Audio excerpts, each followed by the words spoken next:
Hello everyone, this is still Mathematics Meal, a program designed to help students improve in the study of mathematics. Today on Mathematics Meal, we are looking at indices.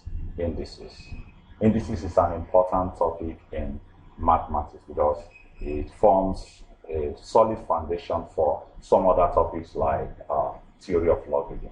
Now, in indices, these are the things that we need to cover. It's always necessary that before we start off a given topic, we know the objectives. That's the areas that the students must cover in the study of that particular topic. So at the end of the study, the students are expected to know the following. 1, meaning and basic points in indices. 2, laws of indices. Then 3, simplification of indicial terms and expression.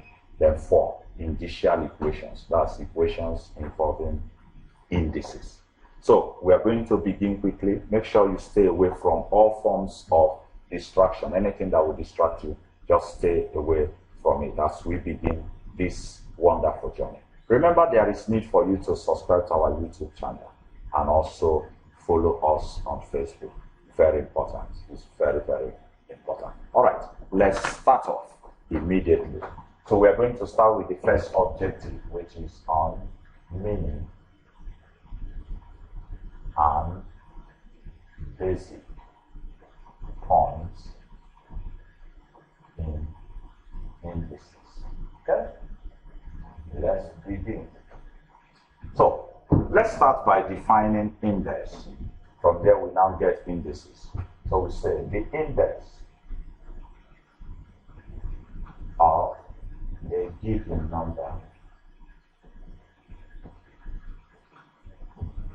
is the figure that shows how many times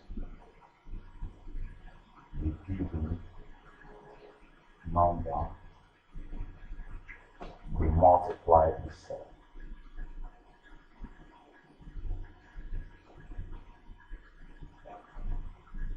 So we say that the index of a given number is a figure that shows how many times the given number will multiply itself. We'll still use numbers to actually describe or explain this definition further.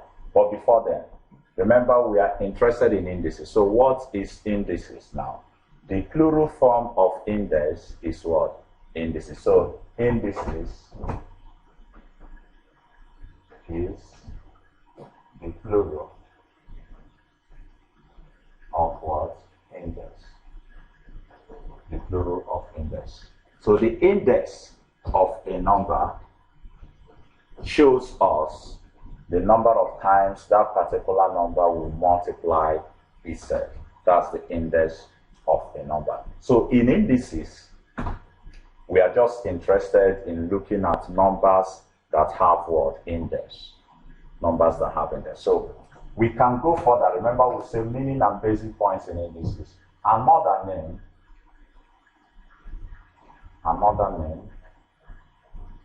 for index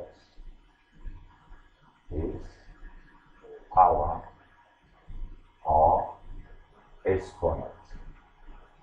So if you don't want to call it index, you can also call it what? Power, or you refer to it as what? Exponent. So now we are looking at indices. How do we know that a number is an index form? How do we know that a number is an index form? Remember, we say index itself of a given number is the figure that shows how many times the given number will multiply itself. So how do we know that a number is in index form? How do we know that? So a number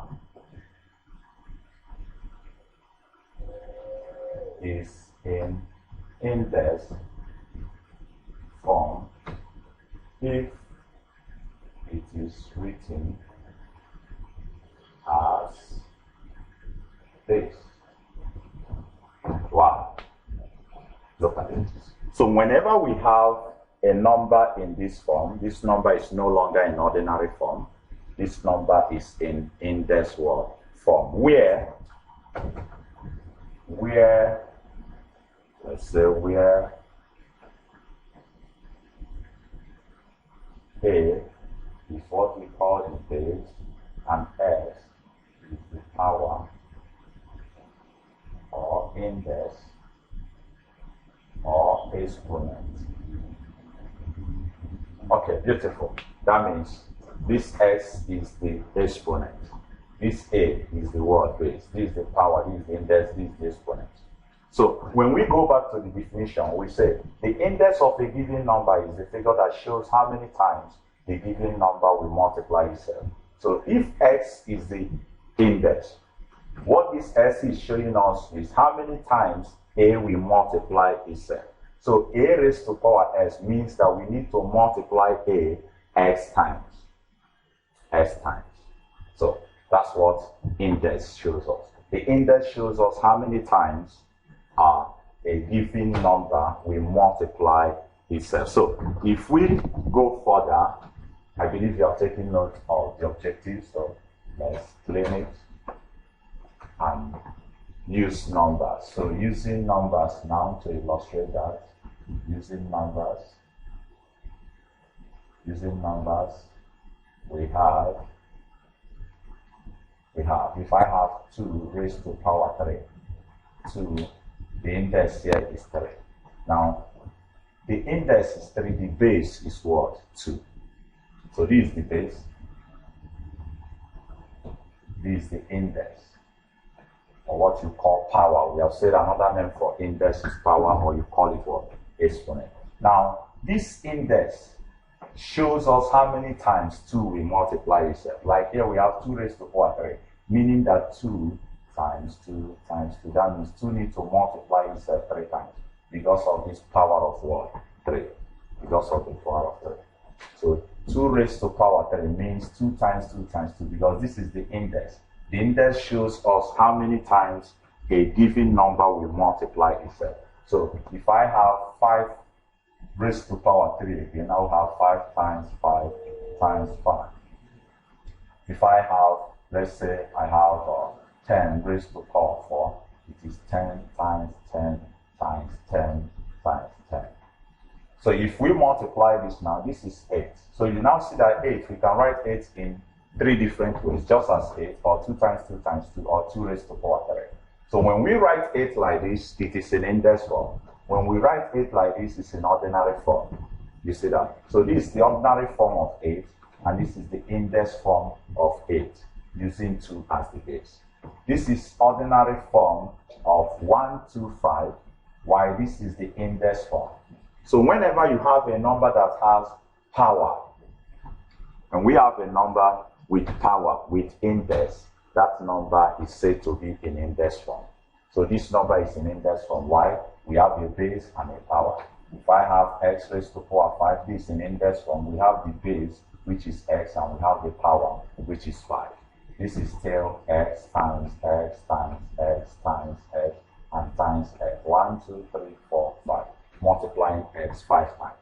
So when we have a number that has base and power, that number is in index form. Take it again. Any number that has a base and a power, that number is in index form. So if I have maybe 2 raised to power 2x minus 3, the whole of this now is the power or the index, while this is the what? The base. So we have a base and we have power. That makes it what? An index number, a number in index form. Number in index form. All right. One of the most important things that we must note in indices is this, as a basic point, your ability to identify the base and the word and the power. It matters so much. You must know the base and you must know the word, the power.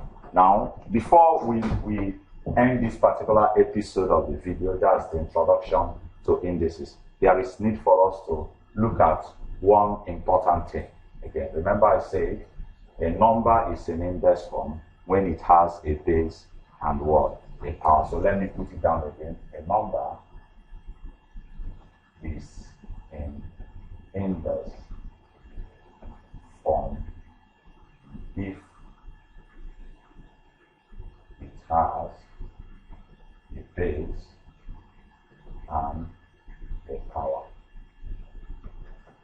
Now, we have illustrated that here. We have also illustrated that here. Your ability to identify the base and the power matters so much. Note, the power can be positive or negative. The power can be positive or negative. Also, the power can be a whole number or a fraction. Very important. So the power can be positive or negative. So it's possible I will have 2 raised to the power minus 3. This is negative. It's possible I will have 4 raised to the power 3. It's possible I will have 8 raised to the power 2 over 3. This is a fraction. Now these ones are integers. That's whole number. The power can be a whole number or a fraction. We have this. Okay, remember, this is the base, this is the power. The base and the power. Finally, before we leave, when we have a number without a power, like I just have 2, what is the power? 2 is the same thing as saying 2 raised to the power 1. Once you have an ordinary number, the power of an ordinary number is what? 1. Put it down. The power of any ordinary number, any whole number that you just see, the power is 1. So if I have 9, this 9 has power of what? 1. So 9 raised to the power 1 is 9. So when you have a number without any visible power there, the power is 1. Take it again. When you have a number without any visible power, the power is 1. All right. We're going to end this episode here so that you can actually digest this. Remember, it's a meal. We want to give it to you like a meal so that we will not overfeed you and then you begin to vomit. Don't mind me. We are going to come back. In our next episode, our interest will be on the laws of what?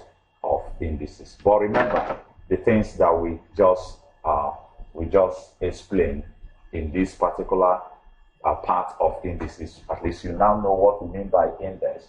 You now know how we represent indicial terms or index numbers in index form. You also now know that another name for index is power or exponent. And also that indices is the plural form of what? Index. Then we also say that the power can be negative, can also be positive, can be fraction, and also can be a whole number. All right. Remember, index shows us how many times a given number will multiply itself. Thank you for following us to this extent. We shall be back for the continuation of indices. Make sure you also watch that video. God bless you.